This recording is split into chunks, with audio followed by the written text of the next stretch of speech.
Welcome, everyone. My name is Anupama Mandloi, and I'm the CEO and co-founder of India Greenset. My co-founder, Sophie Sivaraman, she was the one who initiated this moment here today, many months ago. But unfortunately, for personal reasons, she hasn't been able to join us, and she would have loved to be here. I'm taking sort of the lead on this, and I'd like to invite you all. We have sort of got GreenSpark Group as our knowledge partner, and together we sort of customize and offer green solutions for the OTT platforms, films, and the television industry. Now, it's my belief that while India is set to be net zero, or aims to be net zero by 2070, our industry is specially poised to be able to make a difference. And I'll tell you why. We have access, we have influence, we have reach, we have impact. And all of this, if all the verticals in the industry were to come together and align, we would be able to make so much change, and we would be able to do it at a much quicker rate than we are being able to do right now. So I think today we have our panelists with us, and I'm going to invite them on. We have 5 professionals on our panel. They come from different verticals, so we'll be able to get a wide sort of perspective on what everyone is doing in this industry, what the challenges and opportunities are. So let's get started. Mihil Garg.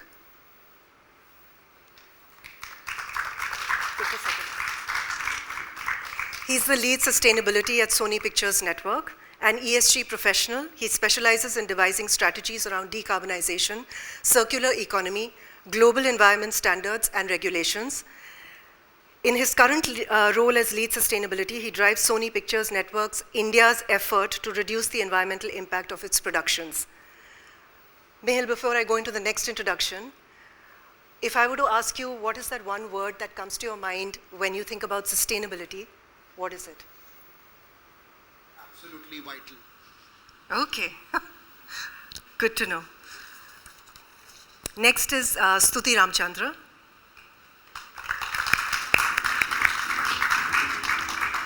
Stuti is an experienced executive producer with Excel Entertainment and has worked on films like Rock On, Karthik Calling Karthik, Fukre Returns, Gully Boy, and Tufan. Stuti, same question for you. What's the word that comes to your mind? It needs to be feasible. Feasible. Yes.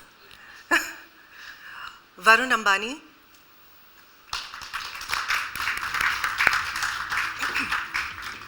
CEO, co-founder Avashyak. During the pandemic, he co-founded Avashyak, focusing on essential COVID-19 supply chains, from where he ventured into the media and entertainment industry. Driven by a passion for environmental change, he aspires to pioneer eco-friendly film sets. Varun.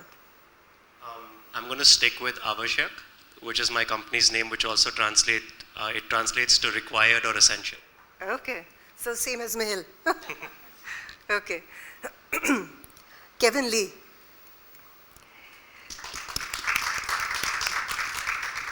Kevin Lee is the CEO of Yuva, India's first Gen Z-driven youth media impact and research platform.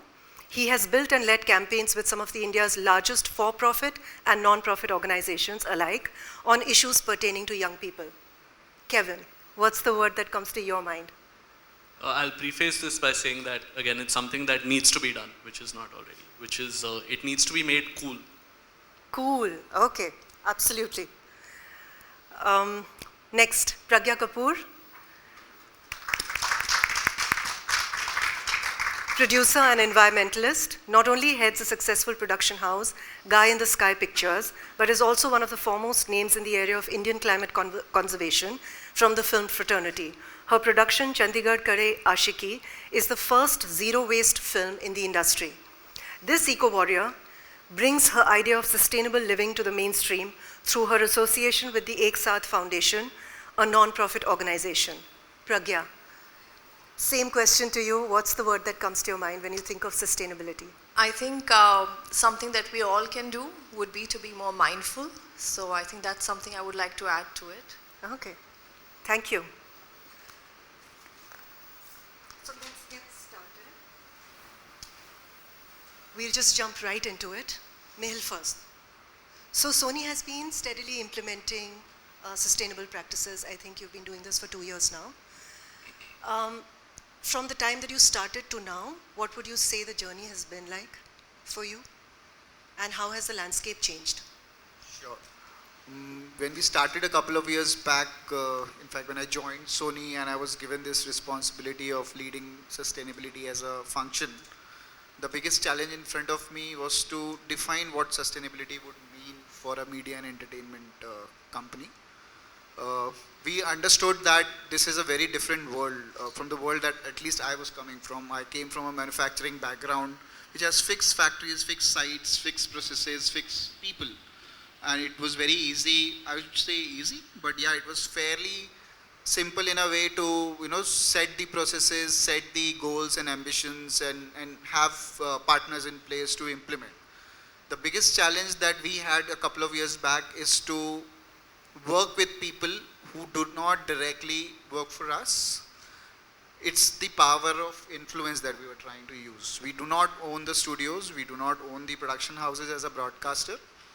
Our only bet was that we will go to them, we'll explain to them this is what we are trying to do, whether it is reducing a carbon footprint by looking at alternate energy solutions, or looking at segregating our waste and recycling our waste and ensuring that none of it is ending up in landfill.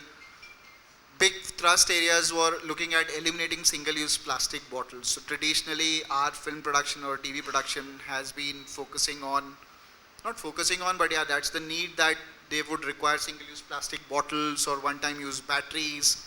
So all those small elements, which me and my team and my partners were able to help me identify, have a significant environmental impact. We penned down all of that.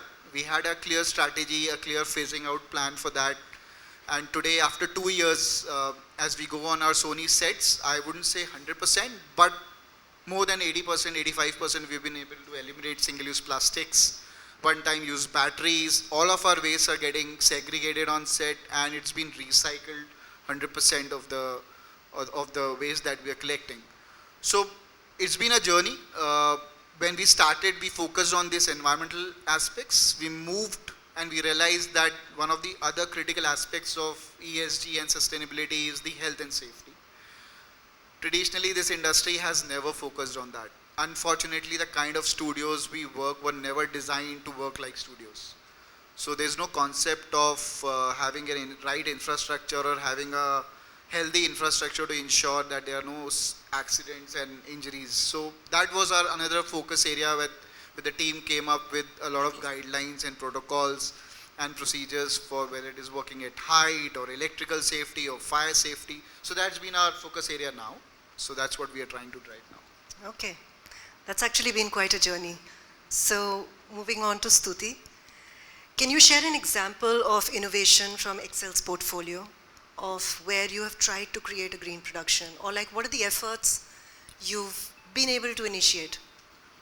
Well, I think Mihir touched upon a few of them because, again, as I used for my one word, feasible, because a lot of efforts that you want to make end up costing a lot more.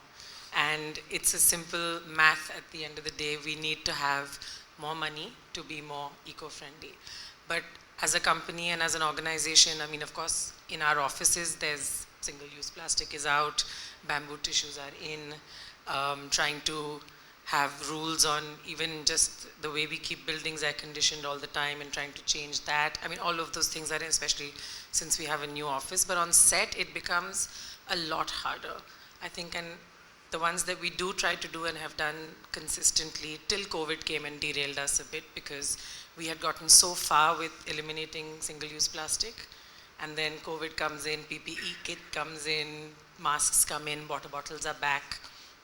But we try to have no water bottles that are made of plastic. We try to have key crew members have recyclable and reusable bottles. Even when we do distribute water and drink, it's in paper cups, which we recycle.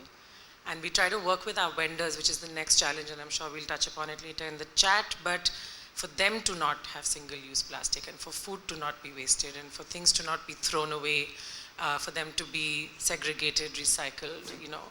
We talk to production designers and costume designers and caterers, and we try and see that it doesn't just stop when you walk off the set, but it has to be in your pre-planning, because that's the only way it's really going to be eco-friendly. Mics and sounds have to use rechargeable batteries, but we try. It's not as easy to succeed, but I think if you try, then that's the start. So I think we're getting there. I think we'll come back to that a little later, where I'm going to ask Mihil, does he believe that sustainability is a expensive measure to sort of implement, or is it, I'm asking you now actually, or is it, because it's too good to leave right now, right? So, what's your take on it? I'll be lying if I say it doesn't cost. Okay. It does.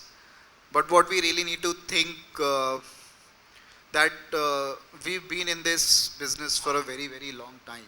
And to be very honest, when there were no rules, regulations, or the society was not asking us to take any steps whatsoever, believe me, we have exploited the resources that we shouldn't have.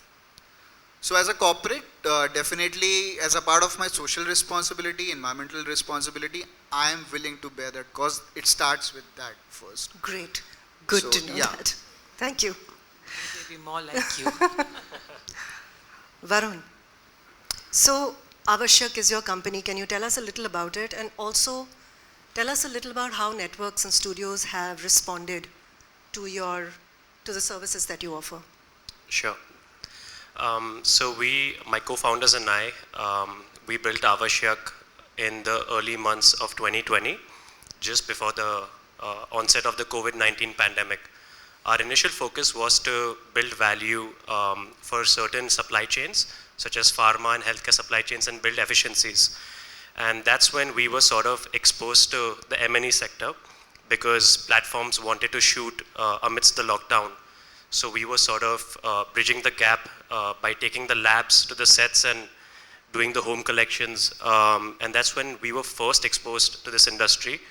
And we started going on the sets where we saw, massive gaps when it came to how sets were functioning in terms of the amount of wastage which we were seeing, you had a generator parked right next to a tent where people are eating, so we just felt that we're not sure if this is how it works globally, which is when we started learning and understanding more of what we could do and drive change out here.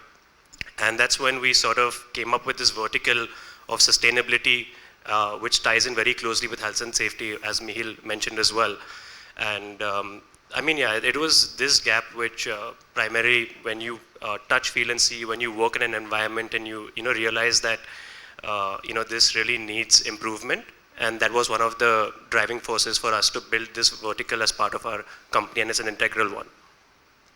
And to answer your second question, I think it's been a journey with the networks and the studios. While some, Sony has taken really great leaps and strides.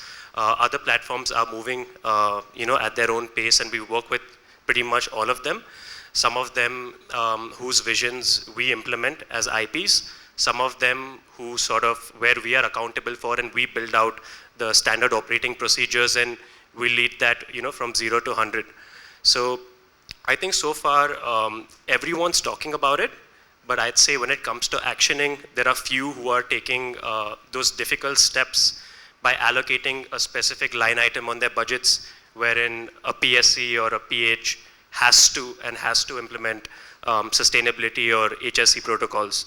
So I think we've come a long way in the past, couple of years at least, and I think lots more to come, especially mandates from the platforms and so on. That's great. It's actually good to see that the panel justifies our title, which is everyone here has been walking the talk.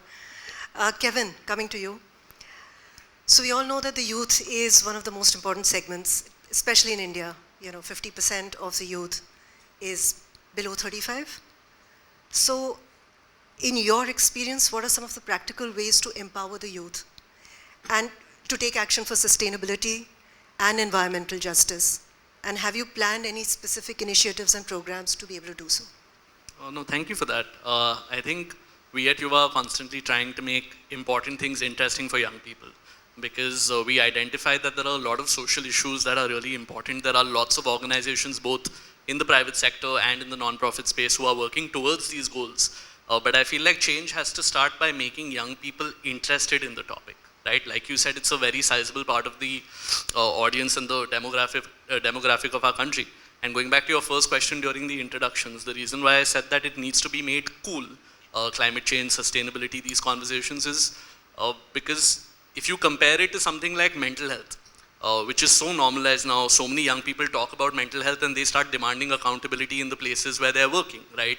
In their institutions that they go to. When you look at gender and identity and representation, when you look at people from the LGBTQIA plus spectrum, there has been so much work that has been done even in the entertainment industry to ensure that there is representation of these folks. And that has, I feel like, come on some level, like Mihil alluded to, from the audience holding studios and the industry accountable for this stuff, right? And I feel like with climate change, with sustainability, one of the bigger problems where we've also not necessarily been able to empower young people to talk about it is there's no uniform narrative in this country about climate change which people are willing to build consensus on, right? Either you have people who are from the doomsday school of thought, and maybe we need to be that urgent about it, right? You have so many people who are saying, okay, you do what you want, in 30 years Mumbai is going to be underwater, and we see those ominous kind of reports coming in every few months or so. Or you have people who place a disproportionate amount of onus on young people and individual action to say that, okay, you have to use metal straws. It's okay that industries continue to pollute the way that they're polluting, but you have to use metal straws. You can't use plastic bottles. You have to use bamboo toothbrushes, right? I feel like we've not found that middle ground, and a lot of the narratives that we see when it comes to climate change and sustainability are still borrowed from the West, which might not be contextualized to India. So I feel like it needs to start there. There needs to be a desi narrative around climate change and sustainability. One of the big steps that we've seen towards that this year has been All That Breathes, right? That has done so well, which is an example of a documentary film that is so contextualized to something culturally significant to India. And I feel like we need to see more of that. And I feel like it needs to be rooted in the lived experience of young people for them to really adapt to it and start talking about climate change and then holding people accountable.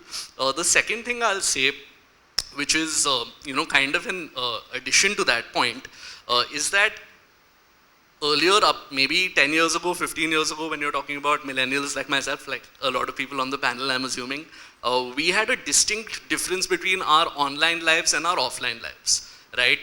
If we had to go on to the internet, we had to sign up with our modems and go onto the internet, and we'd spend 1 hour or 2 hours on our computer, and then we'd, study or go play or do whatever else we're doing. With Gen Z, with people under 25, that's not the case. There is a very limited barrier to entry to go onto the internet. You can just look at your phone. I'll get a notification on my watch and I will instantly be online. And hence they have grown up holding the world to higher standards because they're exposed to so much more content on the internet. And I feel like that accountability that they are going to hold the film industry to is coming soon. I think Mihil alluded to the fact that a little of it has started already. I feel like more of that has to come. And I feel like it's a good time for us to be proactive about the stuff that we want to focus on before then that comes. Absolutely right. I mean, I think all of us know that the other thing about the media industry is that we can incorporate climate messaging in our content, and it's so critical that we start doing it as soon as possible. Yeah. Pragya, coming to you, as a celebrity advocate, your voice carries influence. I mean, there's no doubt about it, right? How do you use your platform to engage with and mobilize your audience to adopt zero waste principles? And what kind of impact do you hope to achieve through your advocacy? So I think there are multiple facets of it. One would be my film work that we do at Guy in the Sky, then as a mother, and then of course what we do at Ek Saath Foundation. But since we are talking about film, I think I'll like to dive into that a little deeper. The first realization I had about how wasteful a film set was when I was working on our film Kedarnath, because it was a film which was talking about climate. It was a film that was talking about devastation and what happens to people when we do not do mindful development. And the film itself touches upon it, where there are conversations around sustainable development and about how we need to keep cleanliness and things like that. But at the same time, while making the film, I realized that we are using a lot of water. We are wasting a lot of water. We are using a lot of plastic bottles. And what we are saying in the film is not in line with how we are operating. And that, I think for me, was the first time I had that realization that this is not right, this is not how it should be. So for me, immediately I felt like I needed to do something about this, but I did not know how to. So while prepping for our next film, I spent at least 3-4 months just talking to people that I knew within the sustainability space, that what can we do and how can we do this.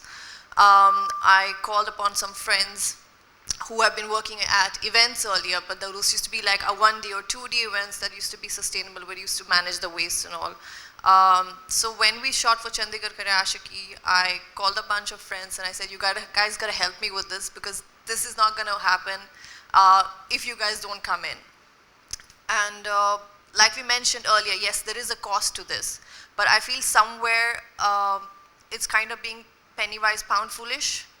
Because you're spending a little extra right now at this moment, but you're saving something for the future. You're saving resources, you are saving, and you're also creating stuff. So what we did during Chandigarh Karyashiki, of all our PPA kits, we created eco bricks out of it. So again, now that's something that you can resell, and that creates value. All our waste during the film was recycled. All our food that was extra was given out, and whatever was wasted was composted. So we did whatever we could, but there was still a long way to go, because this was the first time we were doing it. And at the same time, I felt we had some sort of responsibility to not only just do this on set, but also talk about it in the film, but in a very subtle way, because every film cannot be about the climate, but every film can have something that makes you aware, even if it's subconsciously. So we had a picnic scene in the film, and if you look at the film, you'll not see any single-use plastic anywhere in the film. That was a conscious choice of ours. So there's this scene where the actors are going out for a picnic, and we made sure that they had reusable boxes, and everything was as sustainable as it could be as an experience. So as a viewer, when you see that, you are somewhere subconsciously registering that they are not using plastic without actually saying anything or doing anything. So I think as a fraternity, we can take that responsibility to make sure that to not showcase plastic on screen as much as possible. And how do we change that aspect of the viewing experience? So that's what we have been doing now. And in my next film that I'm working on, which is again a zero waste film, we have pushed it a little further and see what can we do in terms of travel, what can we do in terms of our sets that we are building. And I think I got a little lucky with this film because it's a period film.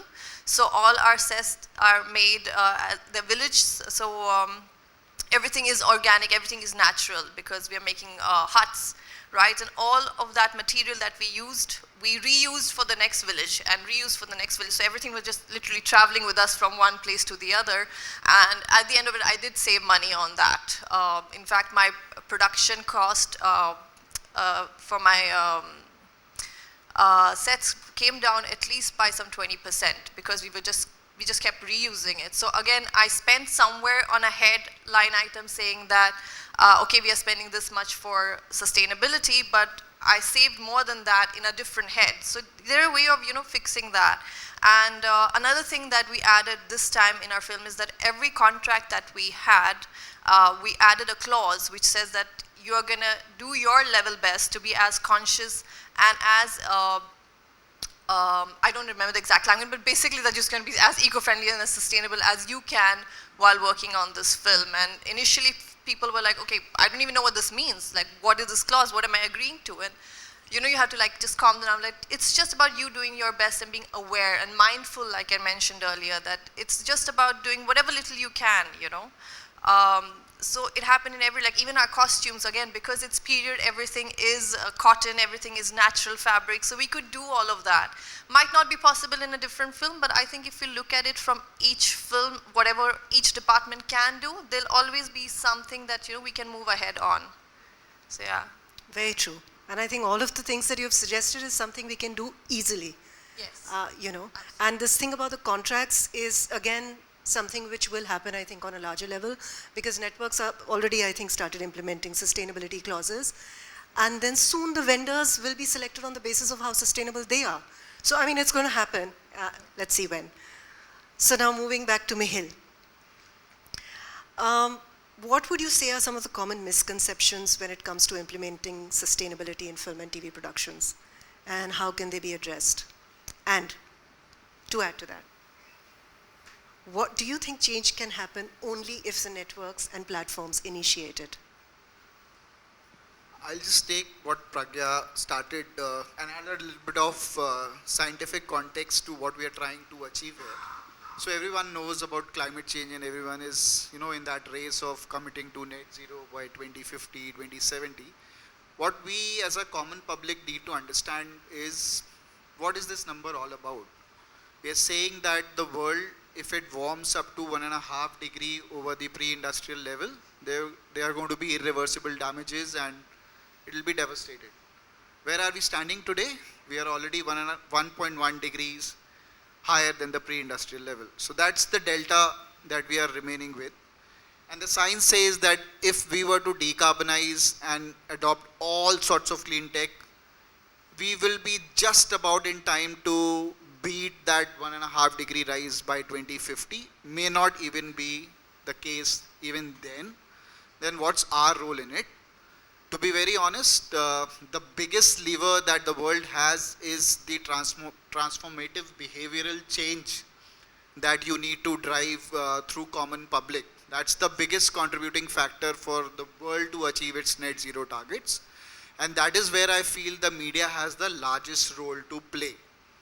Now, the biggest misconception is that we as a media and entertainment company, as compared to a manufacturing or a steel manufacturing or a car manufacturing, what role do we have? We are a very, very small footprint organization. Yes, we do as compared to them.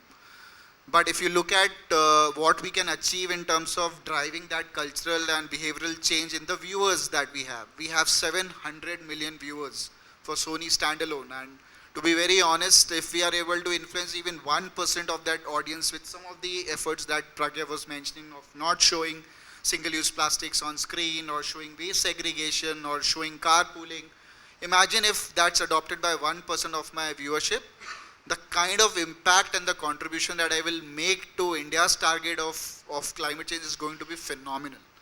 And that's where I feel that we as a media and entertainment industry should come together and build some standards or some kind of practices which we will follow like a Bible and say that henceforth these are the things we are not going to show on screen.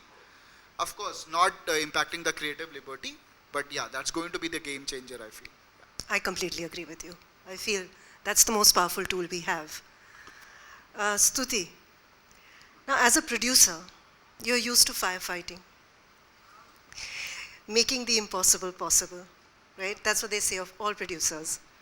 Now, if sustainability was something you had to produce, how do you do it?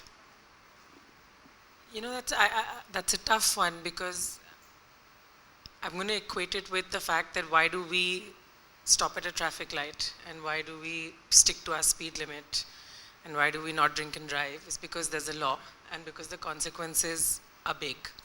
If it was up to me, these things have to become mandatory. It cannot be suggestions, they cannot be optional, they have to become things that we absolutely we need to start doing.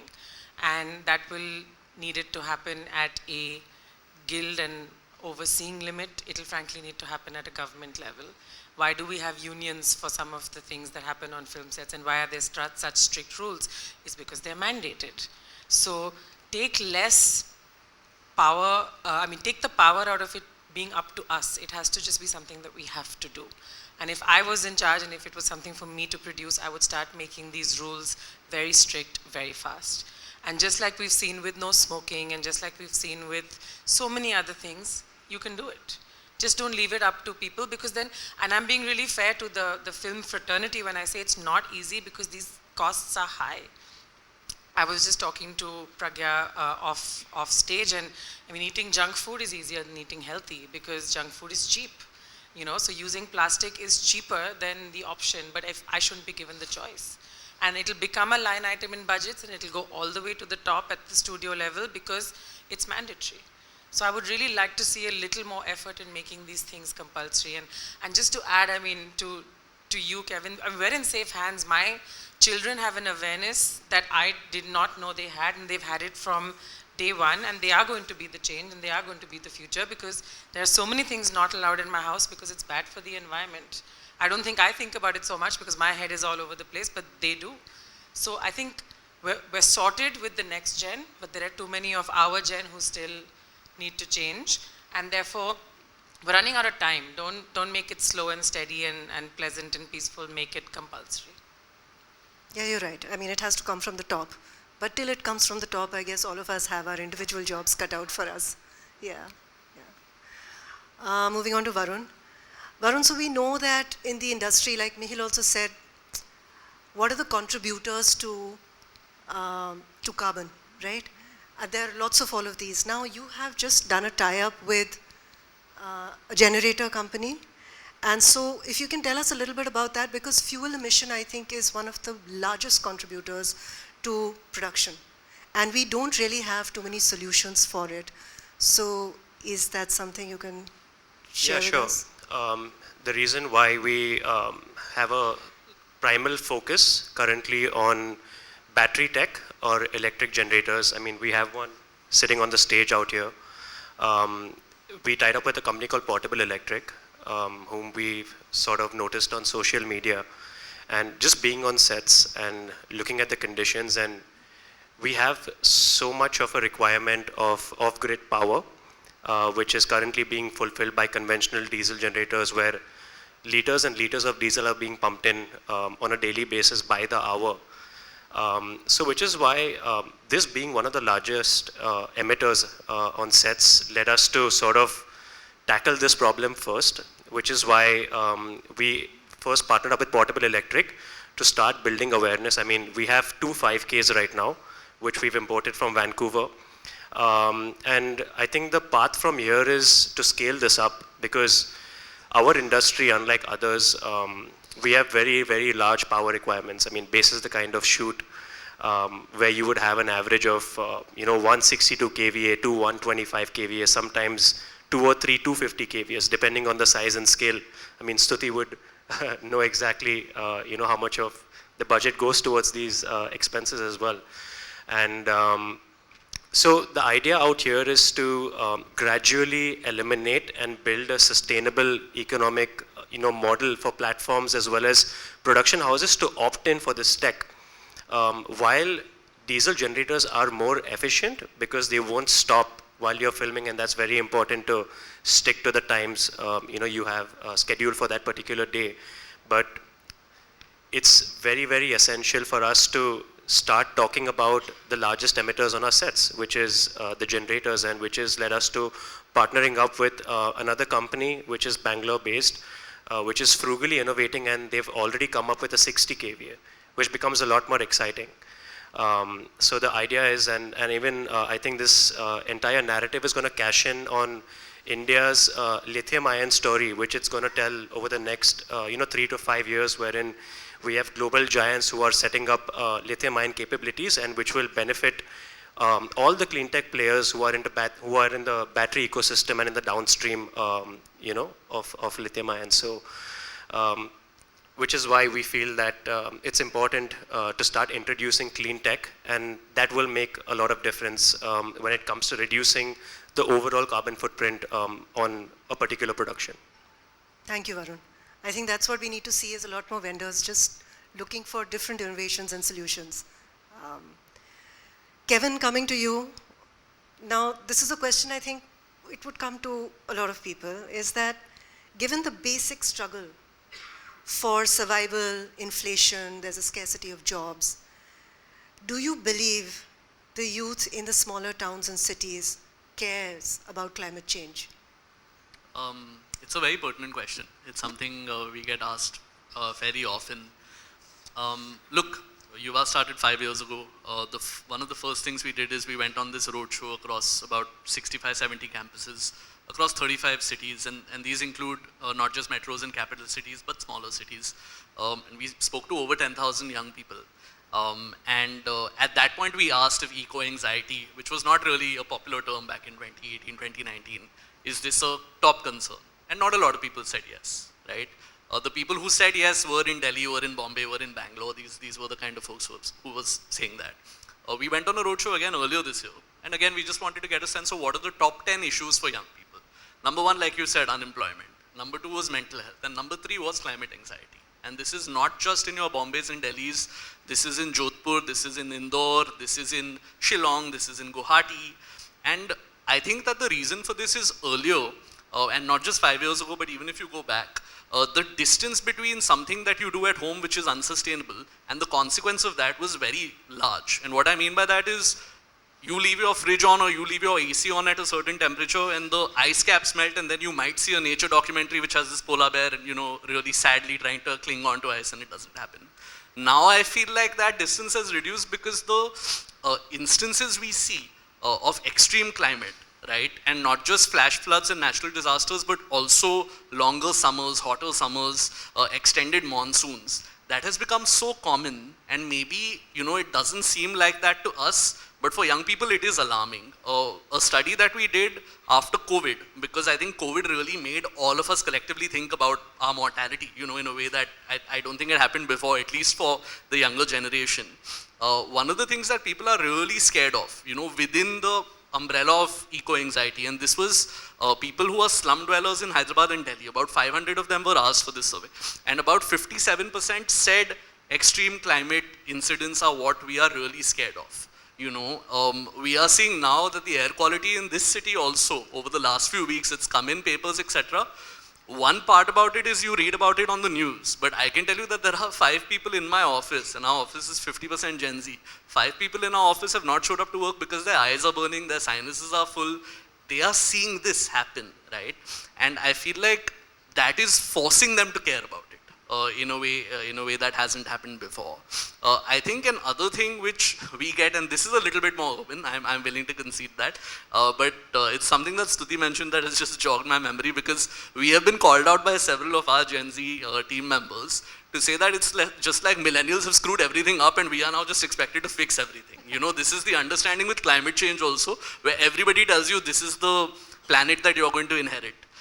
And that angst, which I think Greta Thunberg so nicely symbolizes, you know, so much anger that I have done nothing to be in this situation and now I have to deal with it. I think a lot of them are waking up to that as well. One of the things, and this is, I had left one part of the question you had asked me last unanswered, so I'll clear my backlog. You asked about initiatives that we think that we have to do to empower young people. One of the things that we're trying to do is, again, find young people in tier 2, tier 3 India who are working on grassroots sustainability in their own way. And that could be organic farming, that can be nature conservation in the form of lake cleanups, beach cleanups, that sort of stuff. That can be agriculture, you know, because a lot of young people in those cities and towns are sometimes opting not to move to bigger cities to kind of continue their family's practices of agriculture.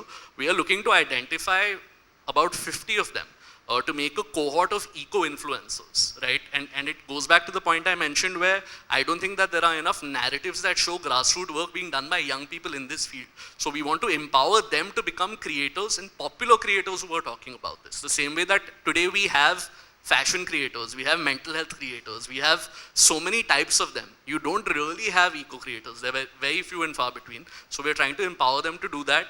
And we are making sure that that is not just something that is urban, that is something that ties into the smaller cities and towns of India, which are very affected by this as well. Thank you, Kevin. That was good insight, I think, for all of us. Okay, I think this will have to be the last question for the panel because we are running out of time. Now, given what Kevin just said, as a mother and a passionate advocate for the environment, can you share your thoughts on how concerns about climate change and its effects have influenced your parenting approach? And how do you address these concerns with your children?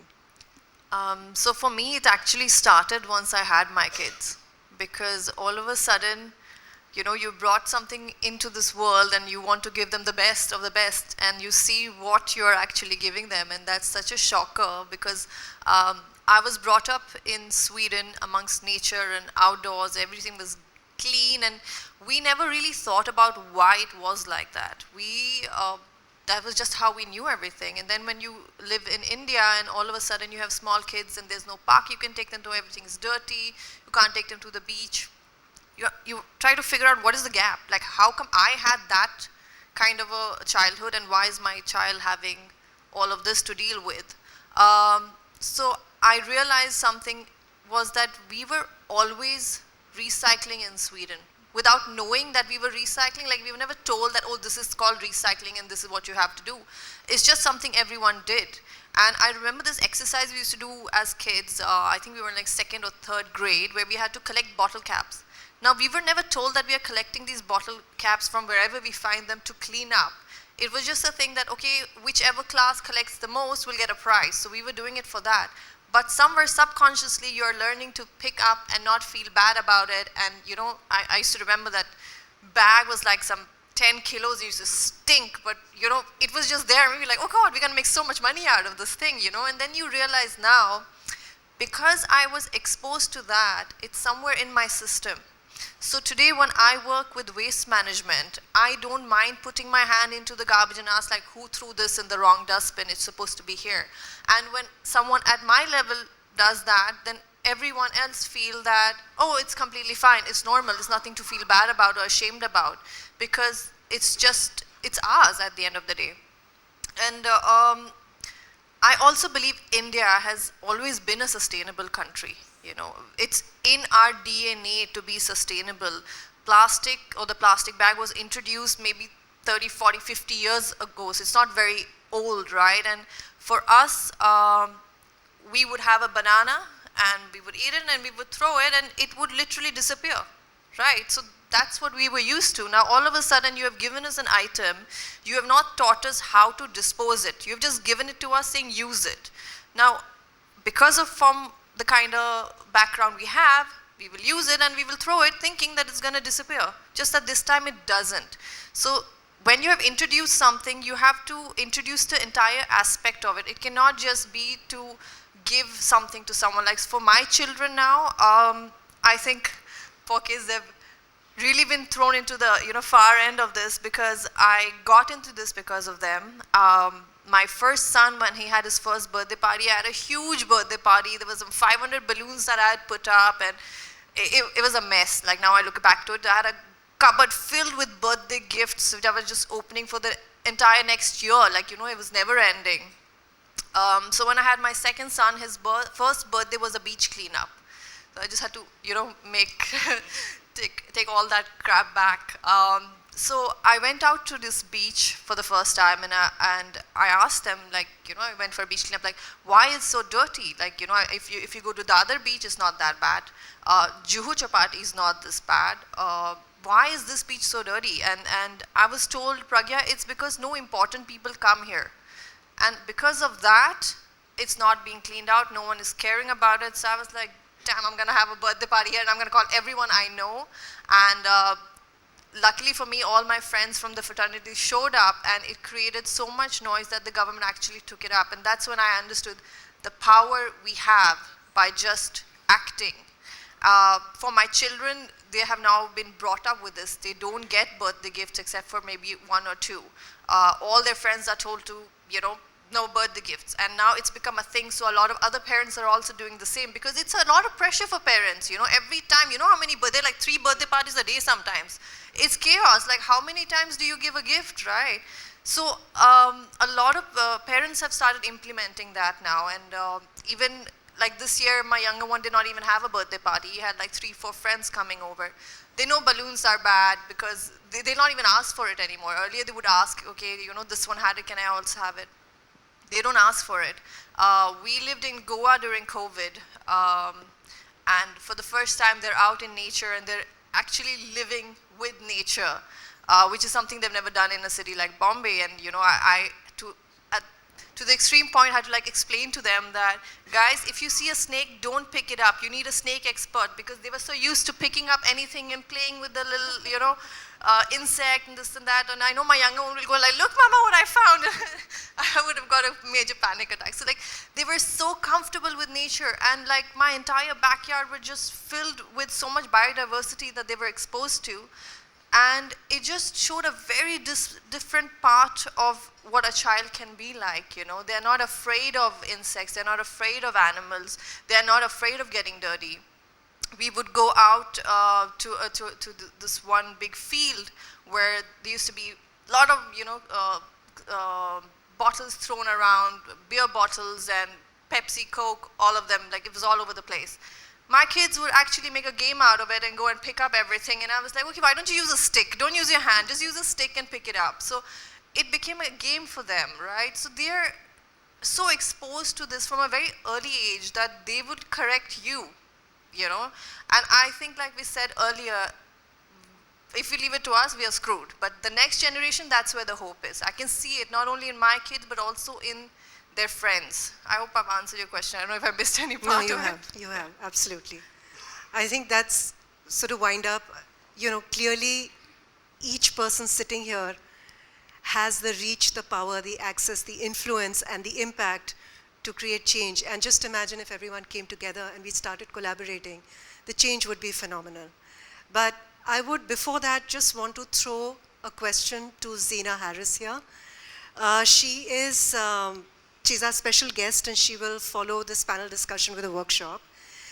Almost 10 years ago, she founded a sustainability consulting company called the Greenset Group, with a focus on advancing sustainability practices in film and television in Canada and the US. Zena works with corporate clients and stakeholders on sustainability strategy, goal setting, and key performance indicator development. She has cultivated and grown multi-stakeholder programs that unite the motion picture industry around sustainability, and has created events like a Sustainable Production Forum to accelerate knowledge sharing. Zena holds a master's degree from Harvard in sustainability and environmental management. So a quick question to you, Zena. You were at the same stage that we are at right now 10 years ago in the US and Canada.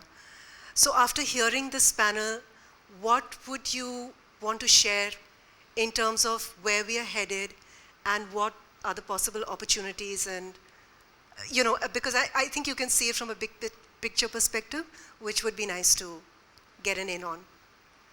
Well, first of all, it's so great to hear like what you all are doing, and thank you for, no, I don't need to go, no. We want to see you. Hello. I think it's just like to what has been said. I think really the power is in the influence, and I think the influence is contagious. Whether you do it behind the scenes or in front of the camera and on screen for the millions is just immensely powerful. And you know, my one little maybe just brain excitement in this is that you seem to have quite a lot of people engaged already and doing things already. So the power of coming together, the power of bringing a collective consciousness to this and going out and telling everybody that about what you've heard today or what you've done on set or whatever, I think is really powerful, because awareness and excitement and ultimately influence is contagious. So I think that'll be my contribution. Okay, thank you so much, Zena. And thank you all for being here with us.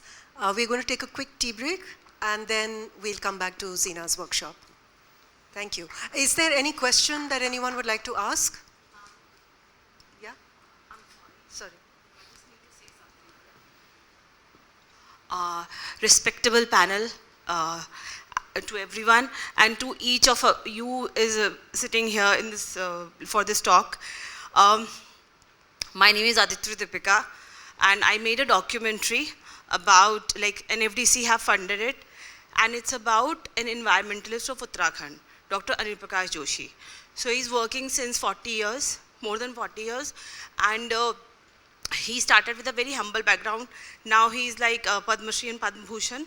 But it's his life story and his initiatives. So he have started an initiative which is called like GDP, we should evaluate GEP, the environment, what we are doing with the environment. So I request each of you, like probably we will be doing the screenings and we'll be doing this all over the thing, festival circuit and all, but to the panel, each of you, I would like to have a support for the documentary as a voice. And all of you also, please, if you can see our page, A Son of Himalaya, so that would be really helpful for us, because we also want to work on these lines. Thank you. Anyone else for a question to the panel? No? Okay. So then we'll close for a tea break. Thank you.